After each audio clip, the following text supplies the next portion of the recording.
Welcome back. CNBC आवाज पर आप देख रहे हैं प्रॉपर्टी गुरु और हम लगातार दे रहे हैं आपके सवालों के जवाब। असलम साहब हमारे साथ बने हुए हैं, तो आइए अपने अगले कॉलर से बात करते हैं जो है मिस्टर मनीष शाह फ्रॉम पुणे। मनीष जी, बहुत स्वागत है आपका प्रॉपर्टी गुरु में। बताइए क्या मदद करें आज आपकी। Thank you for having me. Actually Delhi में, वेस्ट दिल्ली में मेरा एक प्रॉपर्टी है, छोटा सा ही है, 450 स्क्वायर फीट का, 2 फ्लोर है, ग्राउंड और फर्स्ट बना हुआ है उस पर। तो मैं आप मनीष जी थोड़ा रेंज में आके बोलेंगे तो हम आपको साफ सुन पाएंगे।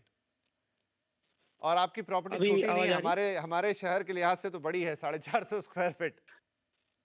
हाँ, तो 2 फ्लोरों से बना हुआ है, उसको जी सेल जी। करके, और यहाँ पुणे में निगड़ी प्राधिकरण एरिया में मैं रहता हूँ, तो यहाँ पे मुझे लेने का प्लान है इधर। तो ओके। आपके हिसाब से ये आइडिया ठीक है?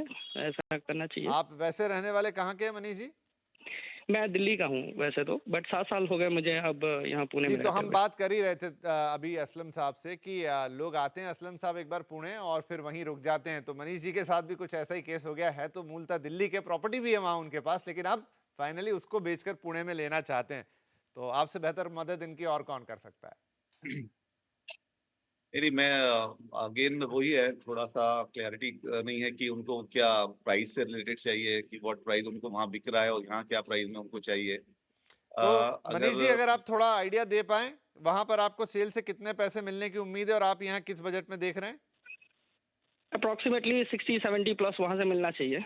और क्योंकि वहाँ पे एक और चीज़ है कि आप उसके ऊपर भी 2 फ्लोर बना सकते हैं जो बायर है। अच्छा और यहाँ पे मुझे अराउंड 2000 स्क्वायर फीट एरिया में लैंड चाहिए, जिसके ऊपर मैं, अगर घर बना है तो ठीक है, नहीं बना है तो मैं अपना भी बना सकता हूँ। अच्छा, और क्या बजट इसके लिए सोच रखा है आपने। 1.5 के आसपास। ओके जी, ठीक है। असलम साहब तो करीब 1.5 करोड़ के आसपास और वहां से 60-70 लाख इन्हें मिल जाने की उम्मीद है। तो ये समीकरण है। देखिए वहां से 60-70 अगर आपको मिलता है, आप और निगड़ी प्राधिकरण में आपने बोला है, तो प्राधिकरण एक्चुअली पीसीएमसी का काफी एक्सपेंसिव एरिया है।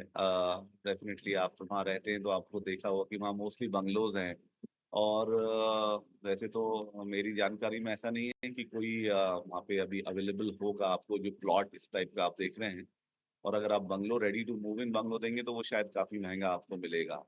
लेकिन फिर भी मुझे लगता है अगर आप फिर भी सर्च करें, किसी अच्छे कंसल्टेंट की मदद ले, तो हो सकता है कोई प्लॉट आपको उस एरिया में वो निकाल के दे।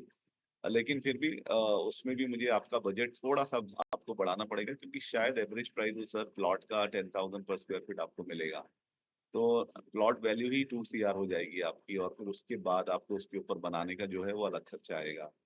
तो अगर आप वो अफोर्ड कर सकते हैं तो नथिंग लाइक इट, क्योंकि आप निगड़ी प्राधिकरण एरिया में रहते हैं। उस एरिया में मुझे मैं अज्यूम कर रहा हूँ कि आपका जो आपका वर्क ऑफिस वगैरह है या बिजनेस है वो आपको उसी एरिया में रहेगा, तो इसलिए आपने वो प्रिफर्ड किया है। या एक क्योंकि वो अच्छा एरिया है, एम्बियंस बहुत अच्छा है उस पूरे एरिया का, और connectivity to highway, express to Mumbai and all, और बाकी अदर सिटीज से मेट्रो के थ्रू काफी अच्छी कनेक्टिविटी भी है। तो लोकेशन के हिसाब से तो बहुत अच्छा है, लेकिन हाँ उसमें बजट थोड़ा सा आपको ज्यादा लगेगा। फिर भी आपको अगर, बिकॉज मुझे मालूम है कि जो दिल्ली से आते हैं तो उनको एक अपना घर, मतलब मेरा बंगलो और जमीन पे मेरा घर बनना चाहिए, वो एक एटीट्यूड होता है। पूना में ज्यादातर ऐसा नहीं है, लेकिन जो पुराने ये आप निगड़ी प्राधिकरण में जो भी बंगलो देखेंगे वो सब पहले के बने हैं और लोगों ने बहुत पहले एक्वायर कर लिए थे। तो मेरी सलाह ये रहेगी कि अगर आपको मिलता है तो डेफिनेटली जाइए, लेकिन उसमें बजट थोड़ा आपको बढ़ाना पड़ेगा। अदरवाइज अगर आपको प्लॉटिंग लेकर ही बनाना है तो हिंजेवाड़ी वगैरह में, जो ज्यादा दूर नहीं है वहां से, हिंजेवाड़ी या रावेत वगैरह में, उससे वहां से एक पास ही एरिया है जो आई थिंक वहाँ पे एक परांडे डेवलपर्स का काफी बड़ा टाउनशिप टाइप है, जहाँ पे आई थिंक 2.5-2 करोड़ में वो बंगलोज दे रहे हैं प्लॉटिंग बना के। वो सब एरियाज में आप देख सकते हैं। बाकी अगर आप प्राधिकरण हैं तो नथिंग लाइक इट, अगर आप बजट बढ़ाते हैं। चलिए, तो मनीष जी आई होप कि आपके सवाल का जवाब काफ़ी हद तक असलम साहब ने दे दिया है। थोड़ा बजट का इशू होगा, प्लॉट की अवेबिलिटी का इशू होगा, लेकिन क्या ऑप्शन आपके पास हो सकते हैं। आई थिंक ये पिक्चर आपके पास क्लियर है और एग्जैक्टली आप जो भी करना चाह रहे हैं उसमें आपके एक्सपेंसेस कितने आएंगे after selling your Delhi property and all. तो होपफुली आपकी काफ़ी मदद यहाँ पर हम कर पाएँ to just show you a way. एक बार इसको थोड़ा और आगे बढ़ाइए और फिर कहीं मामला अटकता है तो आप दोबारा हमें याद कीजिए। चलिए, मनीष जी से बात हो गई, आगे बढ़ते हैं। अगले कॉलर है हमारे साथ अभिषेक सिंह, जो कि हमें कॉल कर रहे हैं नई दिल्ली से। अभिषेक जी बहुत स्वागत है आपका। क्या सवाल रहेगा। हाँ जी, नमस्ते जी सर। नमस्ते। मेरा क्वेश्चन सर ये है कि I am interested in Dwarka expressway okay. That is near by Delhi. तो कोई अंडर कंस्ट्रक्शन हो, कोई अच्छा बिल्डर हो जो कि थोड़ा मतलब ट्रस्टेड हो, बाद में कोई प्रॉब्लम ना आए। तो 2 BHK और 3 BHK में इंटरेस्टेड हैं अंडर कंस्ट्रक्शन में, जो कि भले 4 साल 5 साल बाद भी मिल जाए, कोई दिक्कत नहीं। तो 2.5 CR का बजट है। तो क्या प्रोजेक्ट रहेगा जिसपे थोड़ा सा एनालिसिस कर पाए हम? जरूर जरूर। आप मेन पर्पस आपकी इन्वेस्टमेंट है, राइट?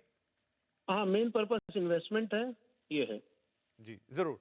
ठीक है असलम साहब, तो काफी क्लियर है इनका सवाल। 2 से 2.5 करोड़ का बजट, इन्वेस्टमेंट ही पर्पस है, 4-5 साल इंतजार कर सकते हैं। बस एक ट्रस्टेड डेवलपर को देख रहे हैं जो डिलीवर कर दे अगले 3-4 साल में 2 या 3 BHK जो भी इस बजट में आ जाए। अच्छा। जी, जी। नहीं वही है, देखिए इनका जो होराइजन है आई थिंक वो मैच करता है द्वारका एक्सप्रेस वे। हम लोग काफी सालों से वेट कर रहे थे कि कंप्लीट हो जाए, कनेक्टेड हो जाए दिल्ली के दूसरे इलाकों से, जो फाइनली हुआ। आने वाले टाइम में वो जेवर एयरपोर्ट उसे उधर आ रहा है आगे, तो आई थिंक उससे बहुत फर्क पड़ेगा। और उसके चलते ही जो आपका दूसरा डिमांड है कि रेपुटेड डेवलपर्स हो, तो मोस्टली काफी रेपुटेड डेवलपर्स ने उस एरिया में अपने प्रोजेक्ट लॉन्च कर दिए हैं, अंडर कंस्ट्रक्शन है। और जो आपका होराइजन है उसके अंडर मुझे लगता है आराम से आपको मिल भी जाएगा। बजट आपने जो रखना है वो अराउंड 2.5 से लेके थोड़ा अबव जो भी आप रख सकते हैं, क्योंकि जो डेप्यूटेड डेवलपर्स हैं उनकी मोस्टली बड़े अच्छे और बड़े प्रोजेक्ट्स हैं, और जो भी प्राइसिंग वहाँ गए हुए हैं या जा रहे हैं उसके हिसाब से ये बजट आपका रहेगा।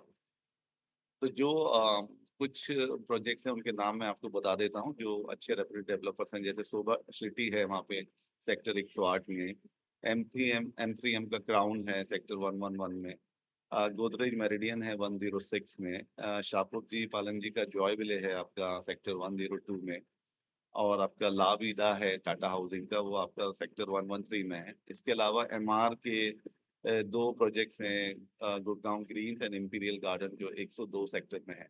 तो मुझे लगता है ये सारे जो डेवलपर्स हैं ये एक रेप्यूटेड डेवलपर्स हैं, और इनका ट्रैक रिकॉर्ड और डिलीवरी, आपका क्वालिटी ऑफ कंस्ट्रक्शन सब आपको मुझे लगता है सेटिस्फाई करेगा, और होपफुली आपके बजट में इसकी जरूर आ जाएंगे। तो मुझे लगता है इनमें अगर आप ट्राई करेंगे तो डेफिनेटली आपकी रिक्वायरमेंट्स है वो पूरी हो जाएंगी। ठीक है Abhishek ji, lot of option there. Dwarka expressway में बहुत शुभकामनाएं हमारी आपको कि आप जो ये निवेश करने जा रहे हैं, अच्छे प्रोजेक्ट में निवेश कर रहे हैं और आगे आपको फायदा भी दे। अच्छे ऑप्शंस आपको असलम साहब ने बता दिए, तो प्लीज चेक देम फर्स्ट, और कोई जरूरत पड़े हमें जरूर याद करिएगा। चलिए इसी के साथ हमारे लिए वक्त हो गया एक और छोटे से ब्रेक का, तुरंत हाजिर होंगे।